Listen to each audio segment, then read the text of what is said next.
35 वर्षीय सोनपाल एक private company में जॉब करता है। एक दिन उसे 102 डिग्री फ़ारेनहाइट तक बुखार हुआ और हल्की खांसी थी। डॉक्टर के कहने पर जांच करवाई तो पता चला कि वह कोरोना पॉजिटिव है। रिपोर्ट देखकर सोनपाल काफ़ी परेशान हो गया था। अपनी ही बिल्डिंग में कोरोना मिलने की खबर से बिल्डिंग में रहने वाले सारे लोग सकते में आ गए।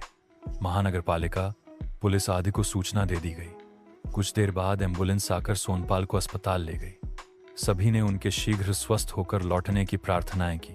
डॉक्टर ने सोनपाल को समझाया और कुछ दवाएं दी। 15 दिन की कठिन जद्दोजहद के बाद अपनी कोरोना नेगेटिव की रिपोर्ट हाथ में लेकर सोनपाल अस्पताल के रिसेप्शन पर खड़ा था। कोरोना जैसी महामारी से जूझने के बाद रिपोर्ट नेगेटिव आना किसी बड़ी जंग को जीतने से कम ना था। सोनपाल ने एम्बुलेंस भी बुलवा ली थी और कुछ देर में वह अपने घर के लिए निकलने वाला था। अस्पताल में आसपास कुछ लोग तालियां बजाकर पूरे जोश, उत्साह और प्रसन्नता से उसका अभिनंदन कर रहे थे। एक तरह से सोनपाल को जंग ही तो जीतने के बाद अस्पताल से डिस्चार्ज किया जा रहा था। लेकिन आज सोनपाल के चेहरे पर प्रसन्नता के साथ साथ छुपी हुई बेचैनी की गहरी छाया थी।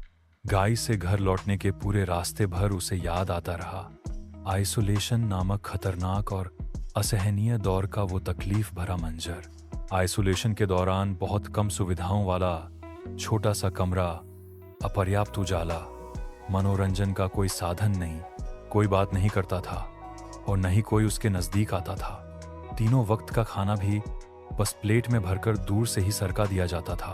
कितने कठिन थे आइसोलेशन, एकांतवास के दिन। उसने वह 15 दिन कैसे गुजारे वही जानता था। घर पहुंचते ही अपनी उत्साही पत्नी और अपने बच्चों को छोड़कर सोनपाल सीधे सबसे पहले घर के एक अलग थलग से कोने के कमरे की ओर गया, जहां उसकी मां पिछले 5 वर्षों से पड़ी थी।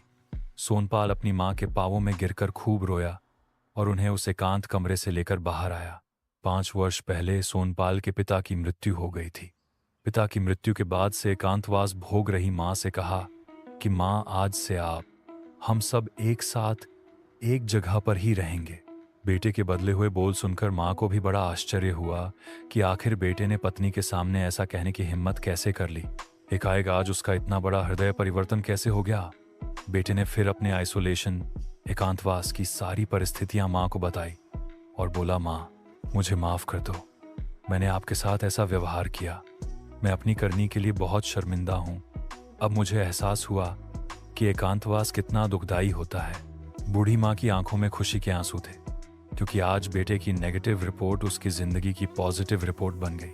अगर आपको हमारी स्टोरी पसंद आई हो तो अपने फ्रेंड्स को शेयर कीजिए और कमेंट में बताएं कि आपको कैसी लगी यह स्टोरी। और हाउ इजी टू लाइफ को सब्सक्राइब करना ना भूलिएगा।